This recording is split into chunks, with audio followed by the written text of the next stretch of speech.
เป็นอีกหนึ่งบุคคลที่มีกระแสแห่งต่อเนื่องในวงการบันเทิงและไผ่บ่ฮู้จักหนุ่มคนนี้คงเป็นไปบ่ได้สำหรับดีไซเนอร์มือทองคำเผาสั่งได้ล่าสุดก็เหินฟ้ารับรางวัลที่ประเทศไทยอีกแล้วแบบใหม่ๆสดๆมันมากกันเลยในงาน Thailand Digital Award 2020เอาเป็นว่ามื้อนี้เฮามีความรู้สึกของเพิ่นมาฝากกันกับการได้รับรางวัลในครั้งนี้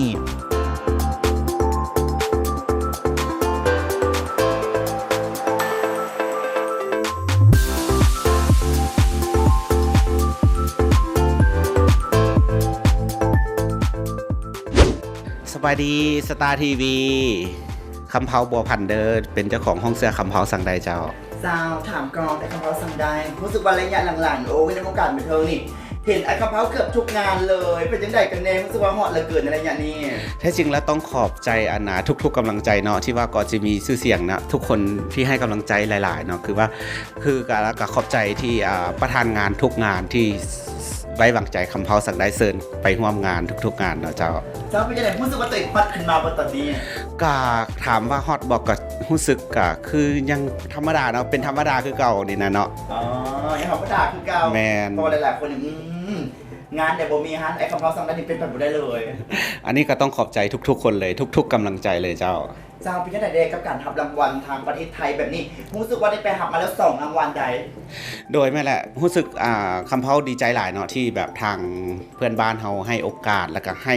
ความสำคัญกับประเทศลาวของเฮาเนาะถือว่าเป็นตัวแทนของประเทศลาวก็ว่าได้นะเป็นกำลังใจ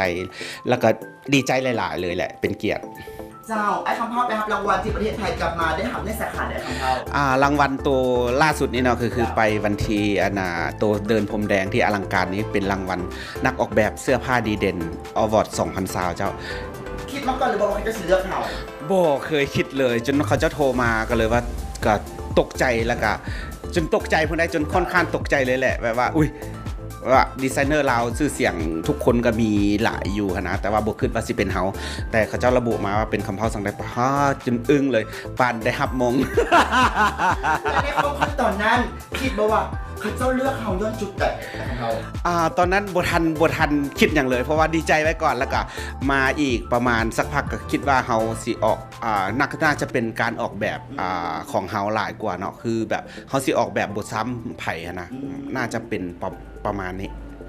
มีความรู้สึกไหนที่คุณแบบว่าหลายๆคนแบบว่าถูกเซิร์ฟแบบนี้ตลอดโอ้ยความรู้สึกก็ดีใจนั่นแหละเป็นอันดับทำอิฐเลยหลายๆคนให้สัญญาว่าเดี๋ยวนี้เป็นมือหนึ่งของการบันเทิงแล้วเพราะว่าเคียงคู่กับศิลปินตลอดเลยอันนี้ก็ต้องขอบใจอีกเทื่อนึงเนาะที่แบบทุกคนแบบให้สัญญามากะดีใจที่สุดเลยแหละเนาะนี่บาสาขาที่3เขียบแล้วแมนกำลังหาสถานที่อยู่เจ้าเกียบสิเปิดบ่ธรรมดาแล้วตอนนี้คือจะทำงานเอากับธุรกิจของเขาถือว่าเป็นได้ดีหรือถือว่ามันก็ถือว่าไปได้ดีค่อนข้างแบบถือว่าประมาณก็คือว่า 70% เนาะที่ว่าความสำเร็จของคำเผาสั่งได้นะถือว่า 70%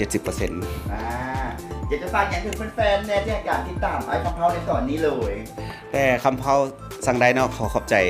แฟนๆที่ FC หรือว่าทุกๆกำลังใจที่ติดตามคำเผาสั่งได้เนาะ